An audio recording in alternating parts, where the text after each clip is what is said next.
Alrighty, yo, what is going on, everybody? It's your boy, Mr. DDG94, back with another reaction video. Today, we finna react to 15 hilarious unwritten rules in WWE. This should be an interesting one. Without further ado, let's get right into this. Unwritten rules. I know unwritten rule is wiping your feet before you enter the ring. That's an unwritten rule. Also, having no armpit hair. You can't have armpit hair. Apparently guys don't want to feel armpit hair. They like naked armpits. So apparently when you become a WWE wrestler, you can have chest hair, back hair, but you can't have armpit hair. That's weird. Whatever. But anyways, though, it's a lot of unwritten rules here at WWE. That's stupid. But anyways, though, let's get right into this. Is this on? In wrestling, if something works well or gets the desired reaction, it often gets repeated. Did you think that Steve Austin was just gonna walk down that ramp? It doesn't Matter what you think. So much so that it becomes a recurring trope, running gag, or accepted unwritten rule. Even if they don't make a ton of sense, wrestling logic applies. Oh no, Waller doesn't know the rules. So let's dive into these tropes and gags by listing unwritten rules. They don't follow that rule as often. I've seen Jay get headbutted a lot by Gunther and Damon, and Drew McIntyre headbutt all them niggas, and yet that rule don't apply to certain. It only apply to certain people. It don't apply to everybody. That's what I'm noticing about that headbutting the Samoan rule In WWE. Hey Corey Graves, you said that no man could suplex Kevin Owens. Watch me. No, maybe not. The Rock's "It doesn't matter" is one of wrestling's most famous catchphrases. As an inquiring Rock curiously asks a person something, then as they begin to reply, the People's Champion completely shuts them down while the crowd goes wild. What is your name? I told you. It doesn't matter what your name is. What is your name? It doesn't matter what your name is. What's that old lady's name again? I think It doesn't matter what her name is. The Rock just wants to know, what is your name?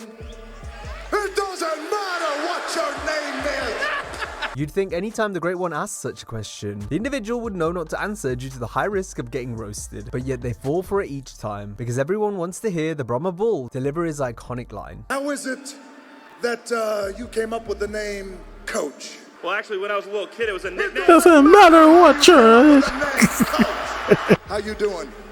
It doesn't matter how you're doing. The Rock just wants to know this. Are you a little kumsi kumsa? It doesn't matter if you are kumsi or kumsa or not. That's your new catchphrase? Well, yeah, you have to be. It doesn't matter if that's your new catchphrase. You took the time to make a little sign. What does your sign say anyway? It doesn't matter what your sign says. Who are you two, Rudy? The Poos. You should know by now that we are. Doesn't matter. Who it is you had in mind for his opponents? I tell you, Rock, it doesn't matter who you had in mind. You said it doesn't matter who the 4 participants are in tonight's fatal 4-way matchup. Did you say that? I certainly did. It doesn't matter who you say doesn't matter. You think you're just gonna crush the Rock? It doesn't matter what you think. Did you think that Steve Austin was just gonna walk down that ramp? It doesn't matter what you thought. How does that make you feel? Well, the Rock. It doesn't matter how it makes you feel. That was a Similar good vein to one. The Rock, his greatest rival Steve Austin also lures others into a false sense of security before eventually hitting them with the patented Stone Cold Stunner. The Texas Rattlesnake begins by offering the wrestler some beer for a seemingly friendly toast. Unlike with The Rock, talent are usually wary of Austin when he asks them to drink because they know what might be coming next, but perhaps the lure of downing a Steve Weiser is just too great to turn down.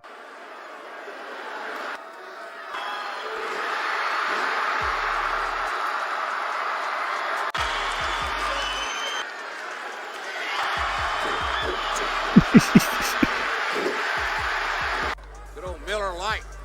Oh no! Oh my God, Jericho!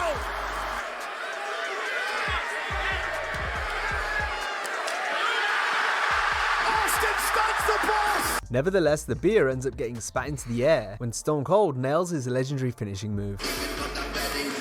Shamrock. Uh-oh, wait a minute, look at that! With the touch. Oh no! Stunner! Stunner! It always makes for great fun both during the broadcast and when the show is off the air.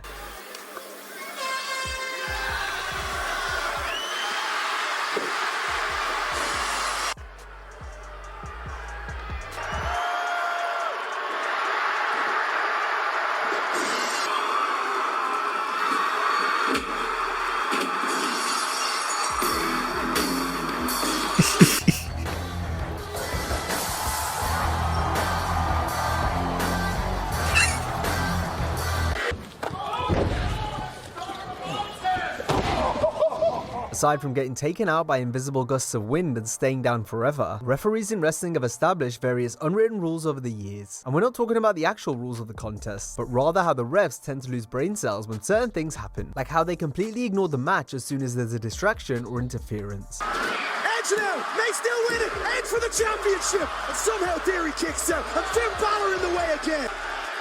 Push into his body, there's a knee shot right to the eye. Oh! Wait a minute. MJF at the ring. Oh, look who it is. Yeah. Scott Armstrong, of course. He's been in Triple H's pocket since day one. Reed has this one won. Chad, get in the ring. Referee Chad Patton is dealing with the fact that the front row was blown apart.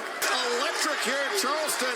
That's Nick Wayne. Oh, the unnatural connect. Referees are probably at their most boneheaded when it comes to Money in the Bank cash-ins. The terms of this contract clearly state that the wrestler can challenge for a title anytime, so long as the champion is in the ring and a referee is present. But yet refs take an absolute eternity to start the match, wasting valuable time for the briefcase holder since cash-ins are typically done when the champion is in a vulnerable position. But some refs have taken far too long. No.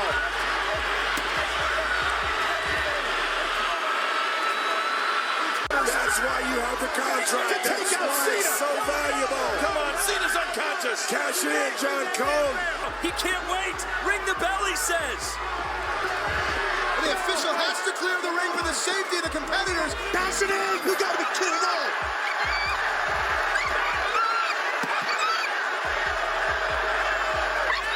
They really do be taking forever to cash it in. Like, just cash it in, bro. Like, the fuck? What doesn't the referee understand? Retirements are some of the most sad and emotional moments in wrestling, but over time when performers have called it quits, fans often take the retirement with a pinch of salt, simply due to the sheer amount of those that have hung up their boots, That was real hard to do. only to then get back in the ring.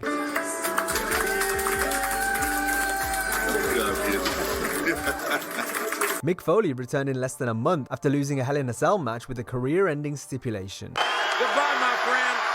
Goodbye, Cactus. Thanks for the great memories, buddy. Godspeed, Mick Foley.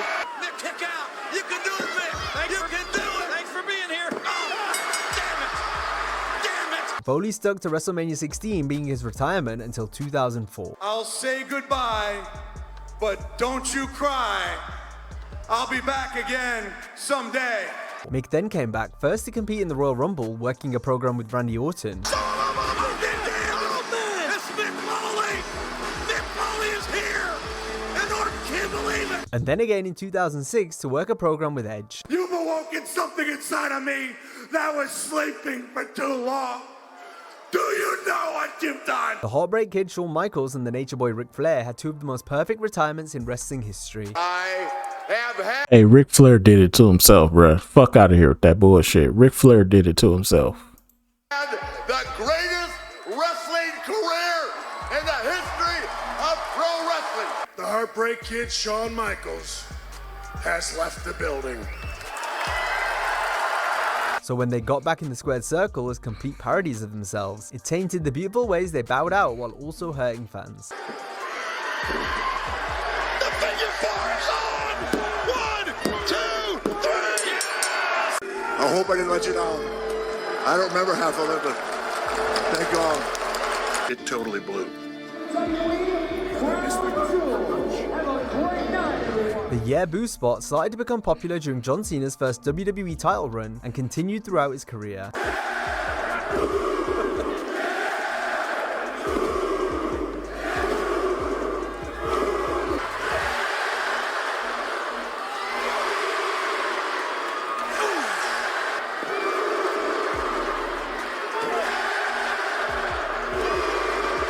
even though John as the top babyface was getting a negative response. The main thing was that the people were reacting one way or another. The emotion in the garden is scintillating. This is great. This is nuts. I love it.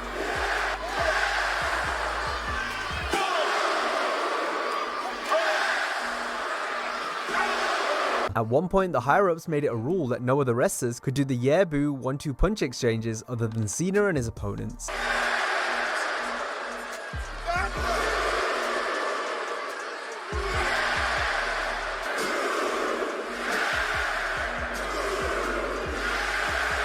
In modern times, with Cena working less and less, the likes of LA Knight and Jey Uso have performed this slugfest spot best, given their respective yeah and yeet catchphrases.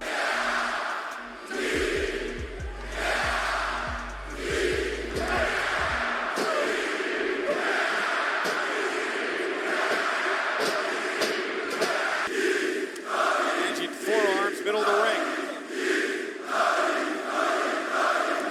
A common storyline device will see sets of feuds combine and put into singles and large tag matches. It's an easy way of progressing another week going into a pay-per-view. It became more common the longer WWE show's runtime became, especially when the brand split ended and SmackDown turned into a lame duck show. For years, the Blue Brand's main event always seemed to be some sort of tag team clash that combined various feuds and wrestlers together. Elimination matchup by a huge majority. I'm going to continue this party tonight with tag team action. Uh-oh. And it starts. Gonna go one-on-one with the Undertaker, player. No time like the present. Well, hell, you guys all get it. You know the drill. It's a 10-man tag starring everybody here. There you go. Get down. Hey, it's your birthday. No! A victory lap. He looks like a pistol in the Motown. Constantly repeating matches is another frequent booking tactic. One of the most infamous examples was during 2016 and 2017 on Raw. From August to January, Chris Jericho wrestled a total of 14 televised matches that featured either Roman Reigns or Seth Rollins in some form. The same number applies for Kevin Owens, who also worked Reigns. I wasn't watching wrestling around this time. Period, and that's not even counting pay-per-views. It's the leg on Reigns, and we've got a brand new United States champion. You'll be hard-pressed to find a modern episode of Raw or SmackDown that doesn't feature an in-ring promo segment. From there, it's just as frequent to see the person speaking be interrupted by a rival. They don't even have to say their name for them to appear. It's fun to see the talent's reaction when they're being interrupted, as they express their surprise or frustration after the first bar of music plays. This is pro wrestling. When you talk smack about someone, their music plays, they come out. Roman Reigns and L. That was perfect. See, that was perfectly synced too. Imperium. You have to know that was going to happen. Last week, we said your name, then your music hit, you came out. That makes sense. But this isn't how things work, okay? What do you think? This is the Wild West? You can just hit your music and come out without anybody saying your name? No, that doesn't make sense. You got to wait for somebody to call you out before you come out. What the hell is this? No, they broke the rule. At SummerSlam, if you smile. Oh, wait a minute. I'll walk out of this arena. Wait, what?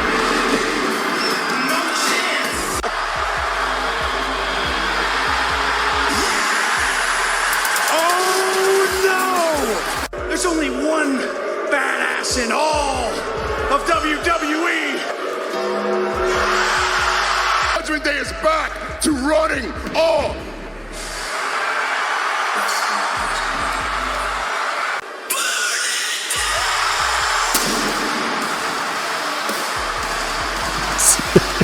And as long as that happens, son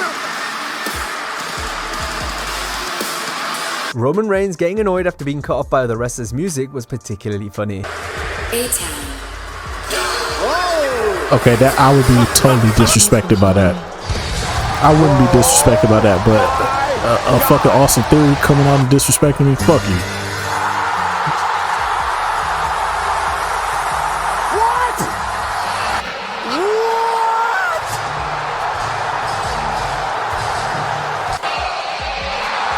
So fast. We all want to go big. Wait a minute. It's the brand new WWE Champion. Okay, I'll be offended by that. I'll be ready. I'm grabbing a knife. I'm gonna stab that nigga. This son of a bitch! Then there was Reigns' special counsel Paul Heyman, who got scared whenever his former client, Brock Lesnar's music hit.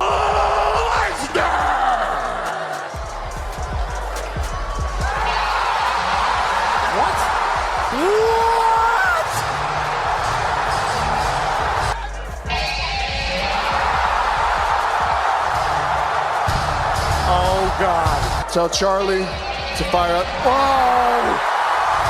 Wait just a minute. Mr. PP man. Not so fast. Taunts being done to signal for finishing moves is something we see all the time, but doing so means the subsequent maneuver will get I'm sorry, I had to say That's it. because finishers are most effective when they're used as a counter or hit from out of nowhere, purely because we don't see it coming, plus my it's God. more surprising for the fans in attendance, leading to a greater crowd reaction. Determination of the champion. Look at the people rising to their feet. Goes for the bro. Down a KO punch. Rhino setting up, I'm telling you, for that goal. Here it comes. Chris Benoit. Here it comes. Here it comes. Go. Look at that. For Drew McIntyre may be about to end. Roman Reigns with a Superman punch. But that's not to say we don't all love and react to a good taunt. But generally speaking, the finish to a match is more compelling when we can't telegraph it. Plus, from a kayfabe perspective, it's sound logic that someone would counter their opponent after they clearly signal for the next move they're going to hit. Here we go. Shinsuke Nakamura. No. Wait a minute. Styles clash. Well, they may get something else. They may get the patented punch. Are you kidding me? Wait a minute. Don't do this. Ziggler. Move by Ziggler.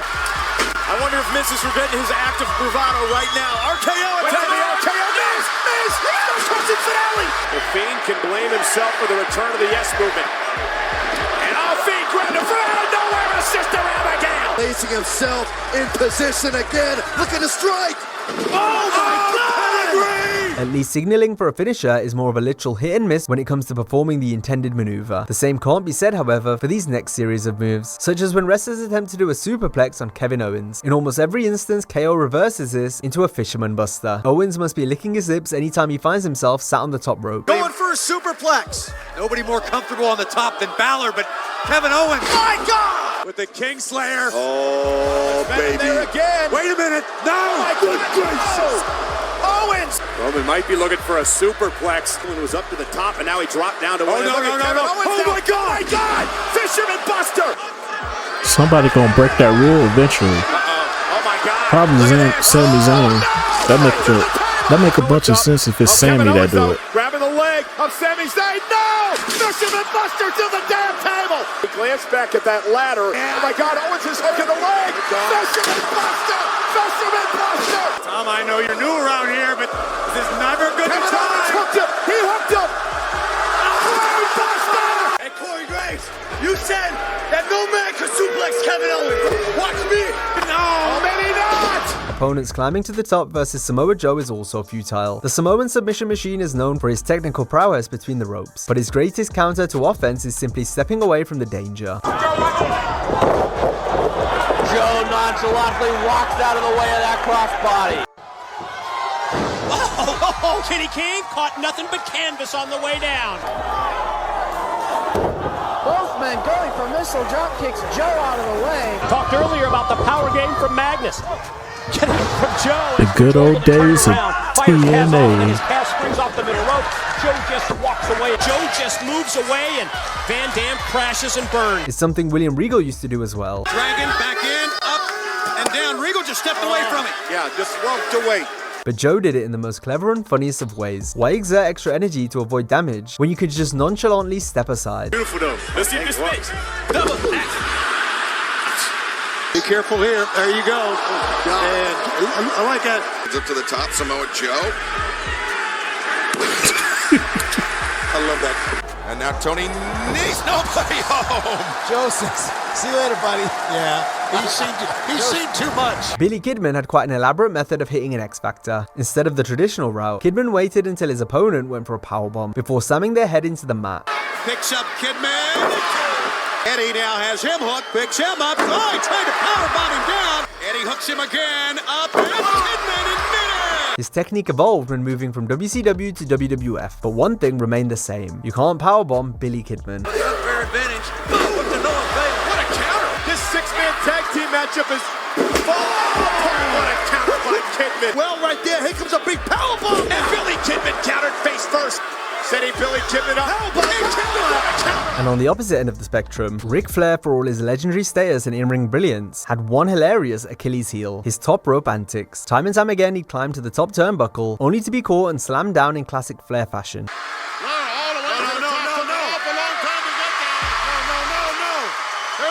Just like a spear. He got caught up there on the first turnbuckle. Oh, what a slam! Sherry's down. And Cena hit him in a bit of disqualification. It became almost a running joke among fans. If Rick was going up, he was coming down the hard way. Sting down, he'll try to climb up, but he didn't keep him down hard enough. Sting will take Ric Flair top to bottom. I don't think I've ever seen this work. And Michaels. Oh, man, Michaels. And Kenny up. And Once Flair, again. my God, Flair slam. No. Flair up the top. Uh-oh. Off the top. No. It hadn't worked in 30 years. I've seen this work for you about 1 out of 100 times. Yet every so often, against all odds, he'd actually connect with a high-flying move, shocking the crowd and proving that even the Nature Boy could defy expectations. Right hand. And Flair comes off the top. It worked. He finally did it. Flair came off the top successfully. You gotta be kidding me. Perhaps the most accepted piece of wrestling logic when it comes to offense is that you can't headbutt a Samoan, or more specifically, you can try, but it won't hurt them. That's because in kayfabe lore, it's long since been said that wrestlers from Samoa have much thicker and harder skulls. And it's not going to work either. But this might. Yokozuna taking control. And this head shrinker showing you at times that they are The impervious. Yokozuna is Samoan. Rikishi from the bloody head of The Undertaker. He just got knocked down. Tough on the game. Rikishi's head obviously harder than The Undertaker. You got that right. That's not a smart move there, Undertaker. It's the one-man rock band. See there? Now there's the mistake. You can't headbutt a Samoan. Samoans are known historically to have very hard cranium. Tie up and went low with a kick to the midsection. The crafty road dog. That's what I'm just crafty. In the house tonight. What a kick by Waller. Oh no, Waller doesn't know the rules.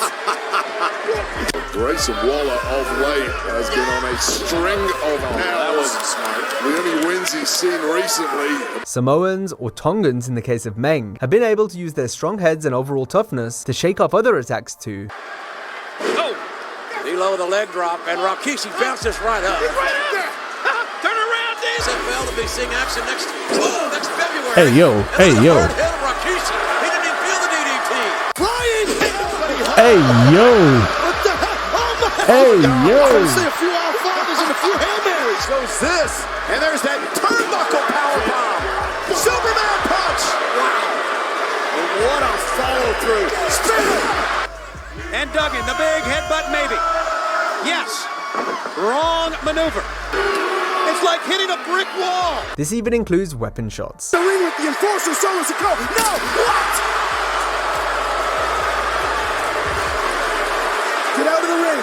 Jimmy Hart's got a chair. Wrong head, wrong chair. How about that? Wait a minute. Oh my goodness! Run for your life! Oh, they've got mace. Oh my God. Almost challenging him to spray it in his eyes. He uses that for deodorant. Now if you enjoyed this video, be sure to check out our similar video on WWE moves that wrestlers absolutely hated taking. Hope you have a great Alrighty, that's just gonna about do it for this one. Most definitely, these are some unwritten rules. I was surprised they didn't bring up the Spanish announce table. Ain't that an unwritten rule? The Spanish announce table must be destroyed before the main table gets destroyed. I thought that was a rule too. But anyways, though, that's just gonna about do it for this one. I'll see y'all in the next video. Till then, peace out.